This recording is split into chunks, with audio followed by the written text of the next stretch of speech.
Welcome back to Steel City Sports. So today I'm going to be continuing my series where I'm ranking every NFL team heading into the 2024 NFL season. So obviously we got months until the season actually starts, so I will probably update this list after the draft and, later on closer to the season. But as of now, these are just kind of my thoughts, my level of confidence for each of these teams.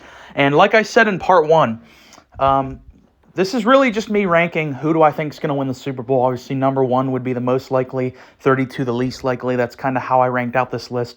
And if you didn't see part 1, we ranked 32 through 17. So there's going to be a link in the description to part 1 if you didn't see that. But part 2 today, we're obviously doing 16 through 1. So let's get into the list.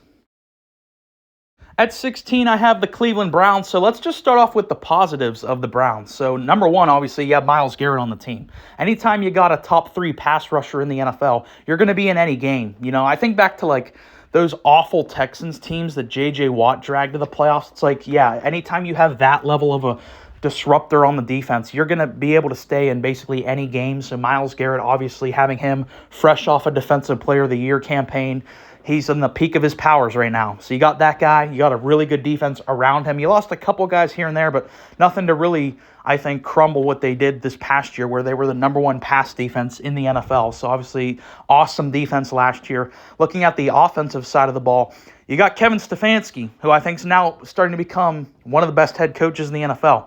He's been in Cleveland for 4 years now and has won Coach of the Year 2 times. You have a great offensive line still. I know it's starting to age, but it's still really good. You're getting Nick Chubb back off the injury. You got Jerry Jeudy for a bag of chips and a mop handle. But ultimately, I can say all that. They have a really nice roster. They got a great head coach. But it all comes down to one guy, and that guy's name is Deshaun Watson. And I think at the late date of 2024, it would now be naive to think Deshaun Watson is going to ever reclaim his former glory and become an elite-level quarterback because, it's not like, a year ago we saw him do good or 2 years ago. We're talking about 4 years now since we've seen Deshaun Watson play at an elite level. I'm talking about the 2020 season was the last time Deshaun Watson threatened to be a top 5 quarterback in the NFL. That was a really long time ago, and now we've had a bunch of injuries sustained. Now you have this monstrous contract where if he doesn't play like an elite quarterback, you're kind of screwed. So I really like the roster. They got incredible players on here, but now that Deshaun's contract is starting to kick up, you need to start relying on the guy, and I think he's proven. He's been with the Browns for 2 years now and has a very, very rocky track record. Just has never really looked good in a Cleveland Browns uniform. So I think it would be naive to really hold up hope for him. So that does worry me a lot, but the coaching staff, the defensive personnel, I think is enough to threaten to be a wild card team. At number 15, we have the Tampa Bay Buccaneers, who really, really impressed me in 2023. If you would have told me before the season started, Tampa's actually going to be one of the final 8 teams in the playoffs, I would have said, excuse me? Are you out of your fucking mind? They squeaked 9 wins with the GOAT in 2022 with Tom Brady, and they look kind of like a mess, especially on offense. So you're telling me now Baker, who struggled to beat out Kyle Trask in, OTAs or whatever in training camp, you're going to tell me that team's actually going to be one of the final 8 teams left at the end of the season, but they were. And I'm not saying they had an awesome, a perfect season or whatever, because it was rocky. People kind of forget that because obviously recency bias, you kind of think more of what you saw last. But there were a lot of times throughout the year where Tampa just didn't look very good, especially to start off the year. I think they were 2-4 or maybe 2-5, something like that. Got off to a really rough start. Baker looked good here and there, but I think he kind of struggled with the consistency, and I think that's kind of been an overall theme of Baker Mayfield's career is the consistency. However, the end of the season, obviously, is what made Tampa look so good is they just went on a hot streak, and I think they really captured that lightning in a bottle, and they were able to go into the playoffs with a lot of momentum. That final game of the year, of the regular season, was brutal, but I think Baker Mayfield really stifled the troops, He went out there with broken ribs. He was like, tape them up. I'm playing. I don't give a shit what the doctors say. I'm playing. I'm getting this team into the playoffs. And he did just that. Hosted the Philadelphia Eagles, the reigning NFC champions, and they fucking embarrassed the Eagles. I mean, that was one of the most pathetic performances I've ever seen from a playoff-level football team from the Philadelphia Eagles. That performance they put up against Tampa was disgusting. And I think Nick Sirianni should have been fired that night. Tampa I could not have loved their game plan more. You know, the way they designed the offensive attack to attack Philly's secondary was incredible. Baker Mayfield looked awesome that game. Probably his career-defining moment was that playoff game against the Eagles. Obviously, they lost to Detroit in the next round, but overall, you're basically bringing back the same exact team. I know you lost your offensive coordinator, Dave Canales, who's now the Panthers head coach, but I think they're relatively going to be running the same offense. And I just overall like this team. Like, there's a lot of Hall of Fame level talent on this team. Mike Evans, I think, is a first ballot Hall of Famer. Levante David is going to get votes. And Tristan Wirfs, if he's able to stay healthy, I think he has Hall of Fame talent as well. Baker Mayfield playing at a Pro Bowl level, great receiving core, an ascending running back, good offensive line. They just check too many boxes. And I think Todd Bowles has now won me over, where I was like, he probably should be a coordinator. No, I think he proved this past year he's actually well suited to be a head coach, especially with the defensive personnel of this team. So Tampa being in that division with those players, I think they're definitely at worst a wild card team. 14, I have the Dallas Cowboys, and I just feel exhausted having to talk about this team again because they were one of the teams we talked about the most this past year. I told you guys all year they're fool's gold. And then whenever they completely shit their diapers in the playoffs, like, everyone turns around and acts surprised. Like, this is not a surprise. This is what they do. This is what they have done the entire Dak Prescott tenure. We're talking about 8 years now. This isn't a narrative. This is proven factual evidence that the Dallas Cowboys are fool's gold, you know? They look awesome in the regular season. They go and play the Commanders, kick their fucking teeth in. They go play the Giants, who won, 6 games this past year. They fucking destroy the Giants in week 1. It was like 40-0 week 1 against the Giants. They smack around the Jets. But whenever it comes time to show what they're made of in the playoffs, they get embarrassed by a 7th seed and basically a rookie quarterback in Jordan Love. Dak Prescott completely shit his diaper in the playoffs. 2 interceptions, had 0 yards in the first quarter. Their world-class defense, quote-unquote, got completely exposed by a rookie quarterback, basically. And I'm just sick of talking about this team. Like, they have some really cool players. CeeDee Lamb is awesome. I hate that he's on the Cowboys. Same thing with Micah Parsons. Some really, really great players, but I think overall, I'm sick of people putting the Dallas Cowboys in the contender category. And I know it's going to happen again next year. They're going to start off next year, 8-0. People are going to be like, oh my God, the Cowboys, this is their year. We them boys. And what's going to happen? The same thing. Like, people, I'm so frustrated with the Cowboys because they are the most overrated thing in the NFL. I think they're a good team, and their MO is to win 12 games and then crap their pants whenever the playoffs come around. So that's what I feel about them.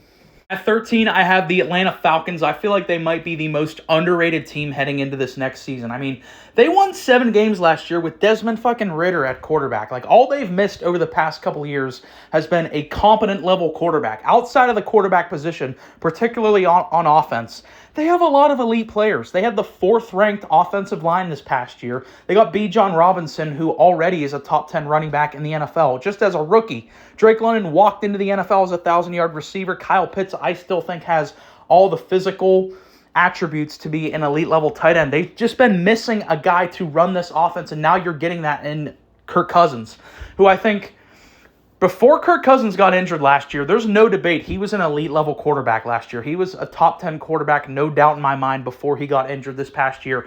So even coming off that injury, he's never been a guy who's relied on his athleticism. Even if you're getting 80% of what Kirk Cousins has been, like, that is such a massive upgrade over what Desmond Ridder was. And like I said, you already won 7 games with Desmond Ridder. So bringing in Kirk just provides that stability. A guy who could potentially throw for 30 touchdowns is something the Falcons have sorely missed. And I feel like really their only uncertain portion of their team would be their pass rush, in which they can bolster in the draft. They hold the 8th overall pick. They're projected to get Dallas Turner. You had that guy as an immediate impact player, and the Falcons are looking like one of the most complete overall rosters in the NFL and could easily win the NFC South. Number 12, I have my team, the Pittsburgh Steelers. I could ramble about them for hours, but just really quickly, overall, I really like this offseason. I like the fact that we actually were really out of character and made some big moves in free agency, something we typically have not done for a long time in the history of the Steelers. So I like Omar Khan. He brings a very different vibe to the Steelers as the GM. Looking at some of his moves, obviously bringing in Russell Wilson for $1.5 million, I think is the best value contract in the entire NFL. And you can say what you will about Russell Wilson, like being washed and all that, but you just look at our quarterback play last year. I think we had I want to say in the range of 12 to 16-ish touchdowns thrown by our quarterbacks, our 3 quarterbacks last year. Russell Wilson, in a, quote, washed year, threw 26 touchdowns this past year, I think in a worse offensive situation in Denver. You bring him here in Pittsburgh, you have more stability from the head coach. Tomlin isn't right off the bat just going to fucking hate his guts like Sean Payton did. I think we have better weapons. Pat Freiermuth, George Pickens, the running back tandem, the offensive line is actually going in the right direction now with the emergence of Broderick Jones, and we can also bolster that in the draft as well.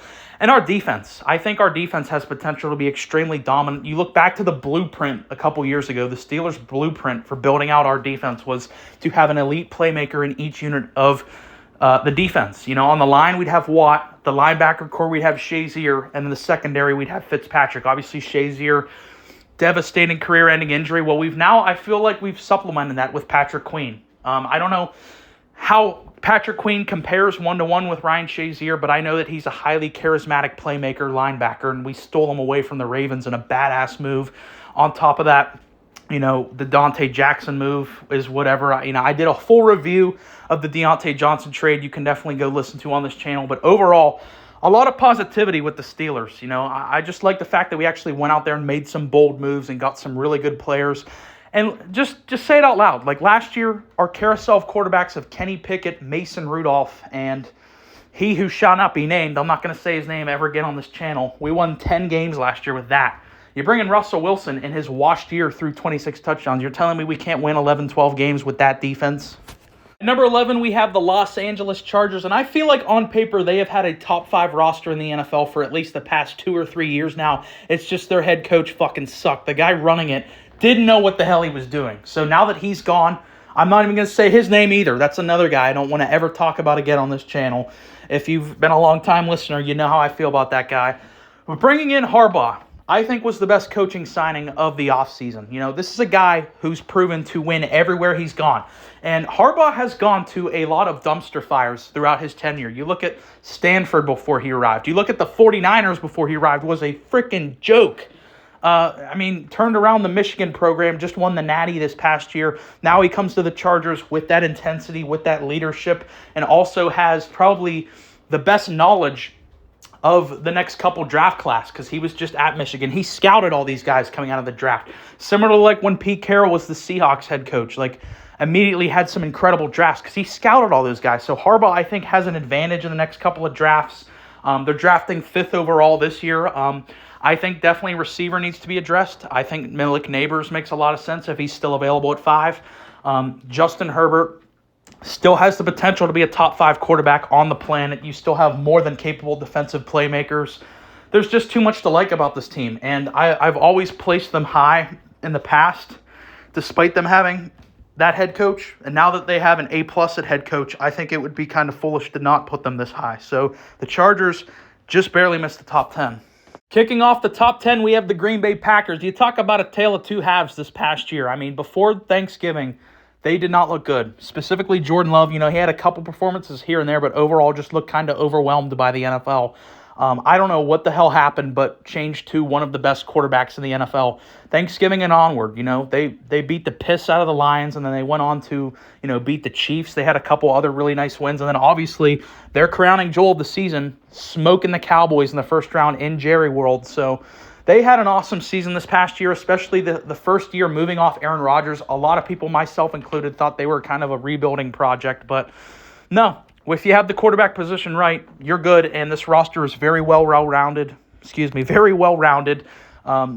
You have some really exciting young receiver prospects there with Dobbs, Watson, and Wilkes. And then, of course, the big signing, Josh Jacobs. I get it, Aaron Jones. I really like Aaron Jones. He's gone now. You swapped him out for Josh Jacobs. But Josh Jacobs, you can actually make an argument.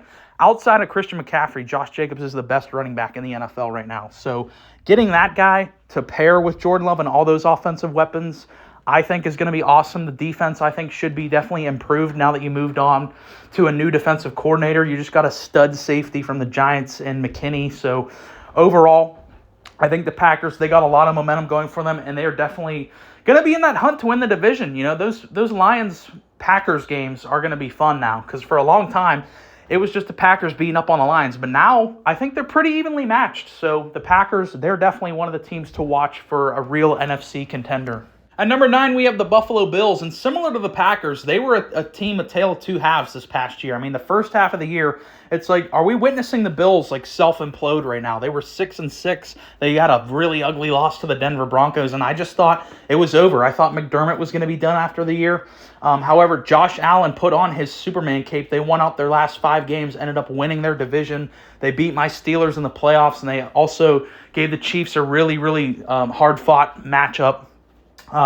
Ultimately came up short, though, and this is kind of the same thing I say about the Ravens losing to the Chiefs. It's like, yeah, it sucks, you know. It felt like you finally had a vulnerable year for the Kansas City Chiefs. You lost them again, but ultimately you're losing to the Chiefs. It's like losing to Jordan in his prime. There's really nothing you can do about it. I mean, it'd be one thing if you're losing to, like, the Titans, but you're losing to Patrick Mahomes and Andy Reid. It's like, at the end of the day, there's really not much more you can do. They still get in the top 10, even though I really didn't care for their offseason. I thought they actually had a pretty bad offseason. The fact that they basically gutted their entire secondary. Like, I think they cut 4 major players in their secondary, including Trey White, who, when healthy, is like their number 1 corner. One of their safeties, I'm pretty sure, was Hyde, Micah Hyde, who's now a Dolphin, who felt like the heart and soul of their defense. He's gone now, so you lost a lot of important key players on that defense, and I just feel like you didn't really bring in anything to make up for that. But they still get in the top 10 just because Josh Allen is that freaking talented. And I'm kind of getting sick of the discourse around Josh Allen about, oh, well, his turnovers actually hurt his value. Like, shut the hell up. Like, no, you don't know football if that's your take. Josh Allen is legitimately a top 3 quarterback in the NFL right now. I think he has potential to be like a top 5 talent in the history of the NFL, just for the arm ability combined with that athleticism. I mean, you essentially have the frame of Cam Newton with Brett Favre's arm talent. I mean, like, it's unprecedented to see such a dual threat. I mean, you look over the past 5 years, what Josh Allen has done is unprecedented, and as long as you have a guy at that caliber at the quarterback position, there can be holes on the roster. But like we said, this past year, he put on his Superman cape and was incredible. I think had a real argument as MVP. Anytime you got that guy, you're a Super Bowl contender. Number 8, we have the Los Angeles Rams. What a turnaround for the Rams in 2023. Like 2022, I think they won 4 games. They looked terrible. And then that offseason, they completely rebuilt the team. I don't know how they did it, but I give McVay and the GM a lot of credit for how they were able to transform that team in just one offseason. You know, basically rebuilt the offensive line. You got 2 studs in the draft in Kobe Turner and Puka Nacua. Puka Nacua is probably the greatest rookie receiver ever. You know, has the record for most rookie receiving yards in a season, and also the record for most rookie receiving yards in a playoff game.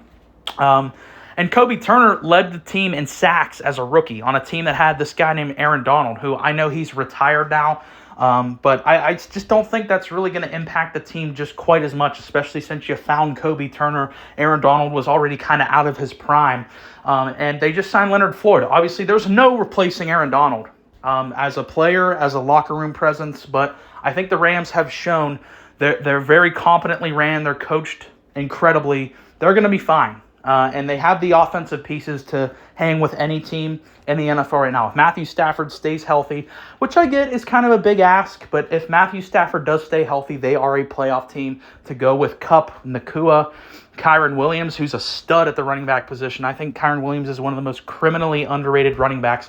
Go look at his stats from this past year. I mean, they are mind-melting how ridiculous they are. The offensive line's built up. And I think you can make a real argument that Sean McVay is the second best head coach in the NFL right now, behind Andy Reid. At number 7, we have the Philadelphia Eagles. Now, to start off their offseason, looked like they had a lot of bad news because you lost probably your 2 most important guys in the locker room. Jason Kelce and Fletcher Cox both retired. So it was looking like, the Eagles, they're not trending in the right direction, especially after that disaster that was their collapse this past year.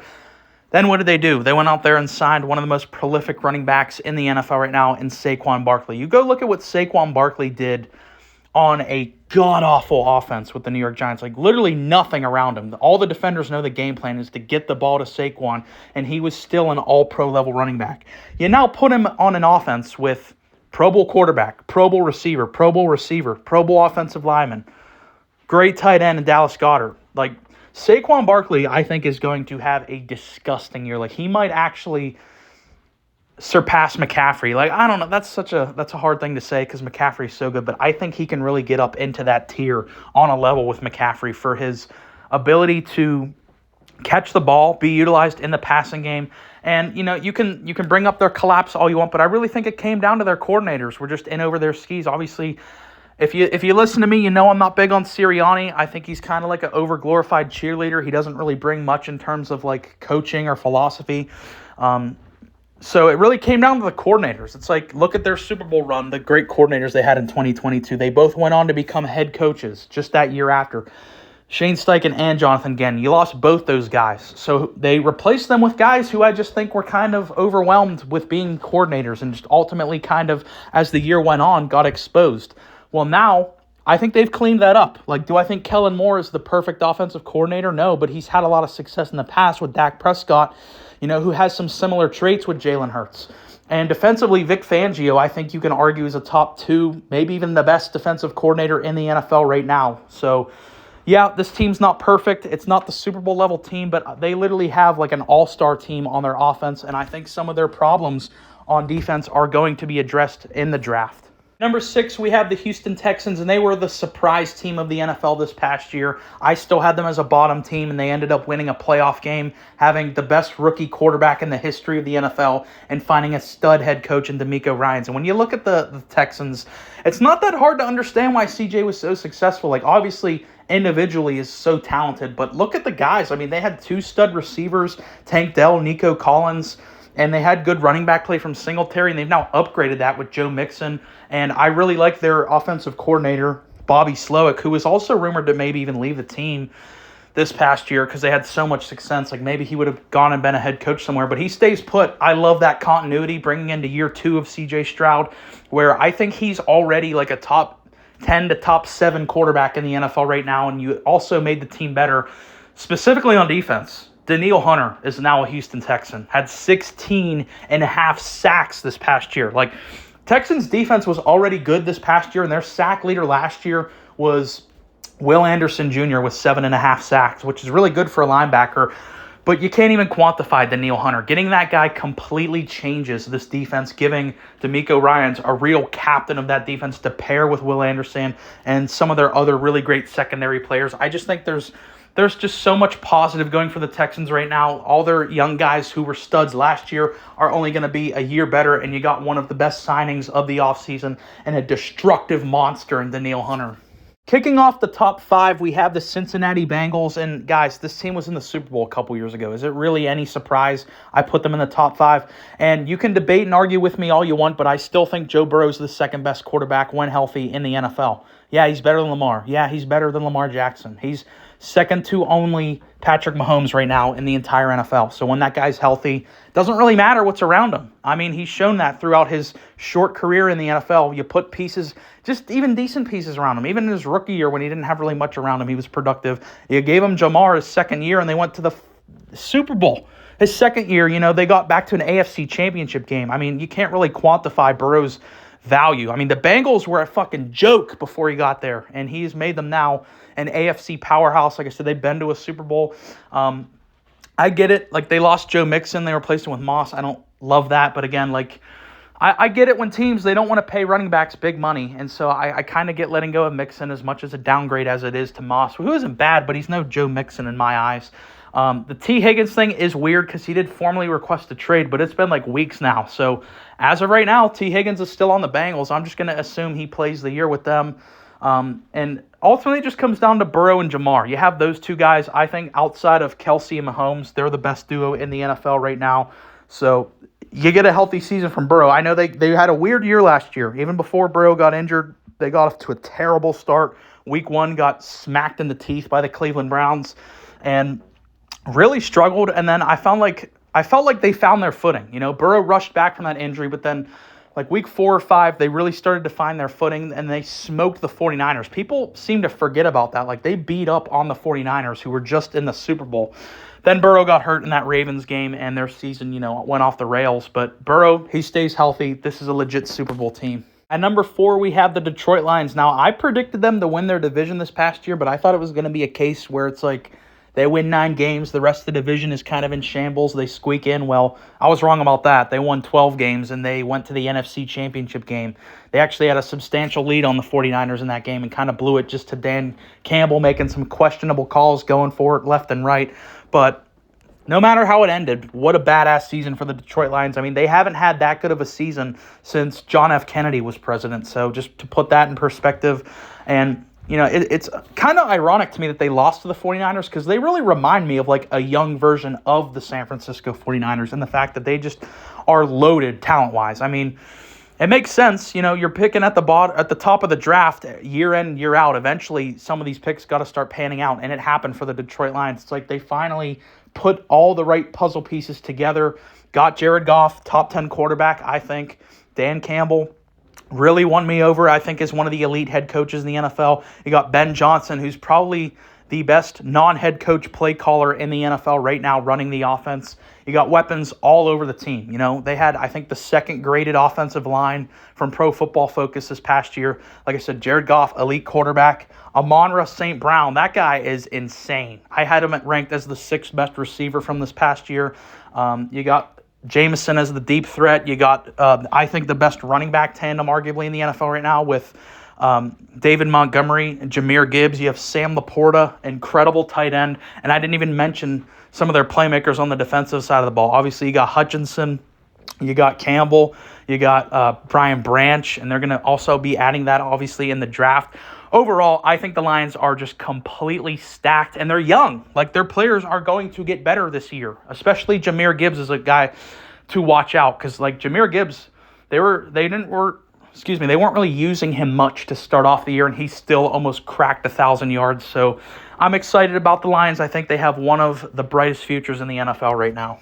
At number 3, we have the San Francisco 49ers. You take everything I just said about the Lions roster and apply that to the Niners. However, the Niners are the grown-up version. All their players are in their prime right now. I mean, they have player for player the best roster in the NFL. And I talked earlier about how Russell Wilson's on the best value contract in the NFL. Well, I think he's actually on the second best. The best value contract in the NFL is Brock Purdy. You can say what you will about he's overrated, he's underrated. I don't care what your opinion is. I'm just talking about the contract. He's being paid $800,000 a year and look at he just was in the MVP conversation. Like, having that guy on that deal is going to allow the Niners to keep together their important key players and keep this stretch going at least for a couple more years. They're always going to be in the thick of it. Kyle Shanahan, he's definitely moved down in my rankings, because I used to say he was the best coach in the NFL. After blowing another Super Bowl, I had to take him down. He's probably more like 3 or 4 now. But he's still obviously elite. You just got to, nail down that defensive coordinator. But overall, you didn't really lose anyone major. I know they're talking about maybe trading Brandon Ayuk, but as of now, he's still on the 49ers. And like I said, they just have too many dominant players, Hall of Fame and Pro Bowl level players on this team for me to not put them this high. I mean, there's a reason why they have been a juggernaut for this stretch of time. It's just their roster, it's mind-meltingly good. At number 2, we have the Baltimore Ravens, this past year's number 1 seed in the AFC. Definitely sucked to lose Patrick Queen, especially to the in-division rival Steelers, but I think that they have the culture and the coaching and the drafting ability to really make up for that. And then especially the get of Derrick Henry changes the complexity of the offense, because it feels like they've always kind of like had this tandem of like, we have Dobbins, we have this past year they had that Mitchell guy, they had Gus Edwards, and it's like, yeah, like in spurts these guys can be good here and there. It's like there's always injuries, but now you bring in a tank, Derrick Henry, who I get it. He's on the wrong side of 30. He's up there in age, but it's still Derrick freaking Henry. Like, the guy is one of the most destructive forces still in the NFL. Like, he still had 1,200 yards this past year.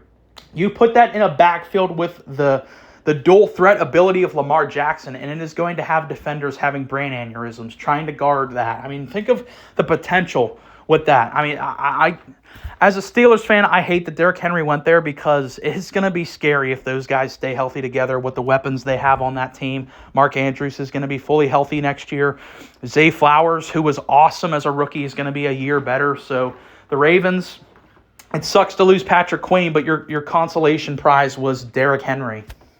And not to mention, you have the reigning league MVP, Lamar Jackson, on the team, who I think has really grown into an overall complete player, really grown as a passer of the football. And you can say what you will about the playoff game. I just think their game plan was weird. Like, Lamar wasn't perfect, but I just think their game plan was all out of whack against the Chiefs. And getting him another weapon in Derrick Henry, he might repeat as MVP. Number 1, I have the Kansas City Chiefs. I'm not really going to spend much on this one. I feel like I don't really have to. Yeah, they're the best team in the NFL. They got the best player in the world right now. And the guy last year was throwing to receivers who had feet for hands, and they just went out there and got him. Hollywood Brown, I think, is going to be incredible playing with Patrick Mahomes. They just traded L'Jarius Sneed. We talked about that. You can go watch my instant reaction short video there. But ultimately, I think they did all the right stuff this offseason. They took care of Chris Jones. They got an actual receiver for Mahomes to throw the ball to. And that's all it really comes down to. You got Mahomes and Reed. Like, what do you want me to say? We talked enough about the Chiefs. They're the best. So that has been my list. If you made it this far, I doubt anyone listened to me ramble this long. But if you did, I really appreciate it. Definitely leave a comment as to your rankings. And please like and subscribe. Thanks.